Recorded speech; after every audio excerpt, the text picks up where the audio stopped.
Somalia faces many challenges, but in the spirit of Ramadan, I also bring a message of hope and renewal. The United Nations stands in solidarity with the Somali people. Let us come together to advance peace and security, sustainable development and human rights, and build a better future for all Somalis. Visiting Muslim countries, fasting in solidarity, the volume of funds to support Somalia in this moment. But in the spirit of Ramadan, I also... During the 6 years since my last visit, we have seen progress on peace, security, and sustainable development. In my talks with President Hassan Sheikh Mohamud and the government yesterday, we discussed how the United Nations system can continue to support Somalia in building on this positive momentum.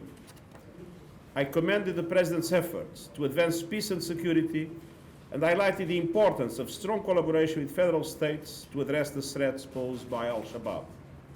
The United Nations is committed to supporting national and regional efforts to protect human rights and combat terrorism and violent extremism.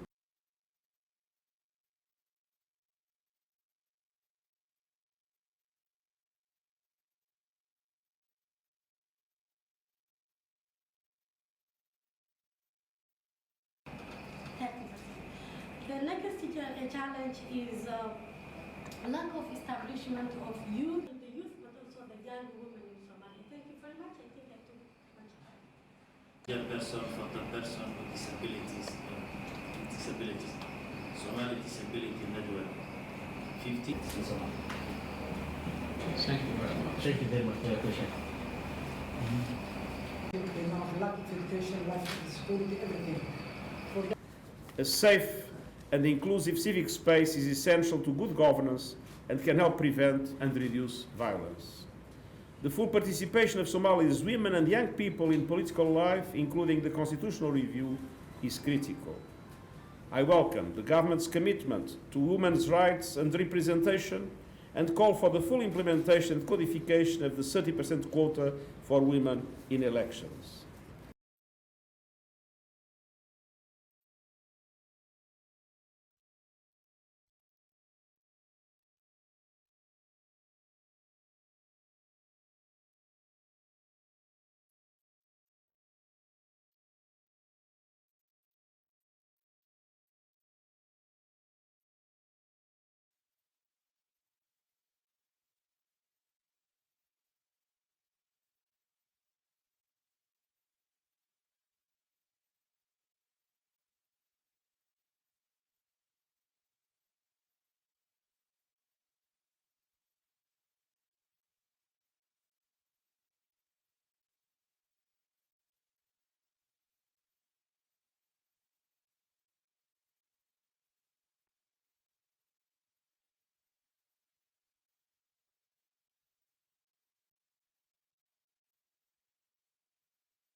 Today, the situation is once again alarming.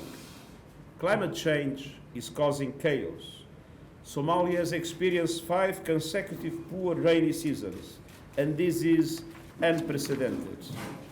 Poor and vulnerable communities are pushed by the drought to the brink of starvation, and the situation can get worse.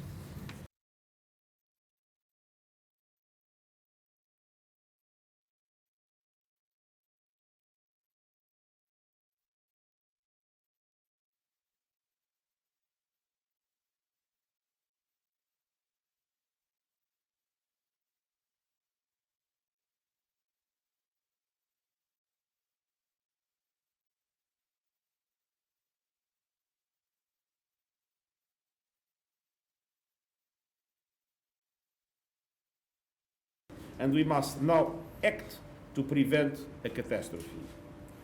Yesterday, I visited Baidoa and spoke to the families who have lost their livelihoods to drought and insecurity. I am deeply moved by their struggles, and I was also impressed by their resilience, their courage, and their determination to rebuild their lives. But they cannot do it alone.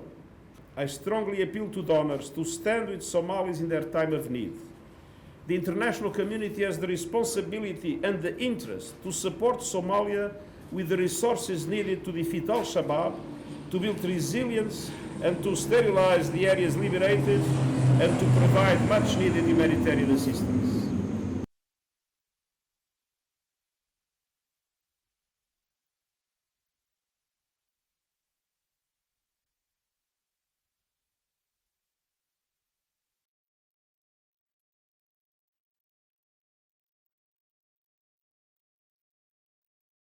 When famine looms, this is totally unacceptable.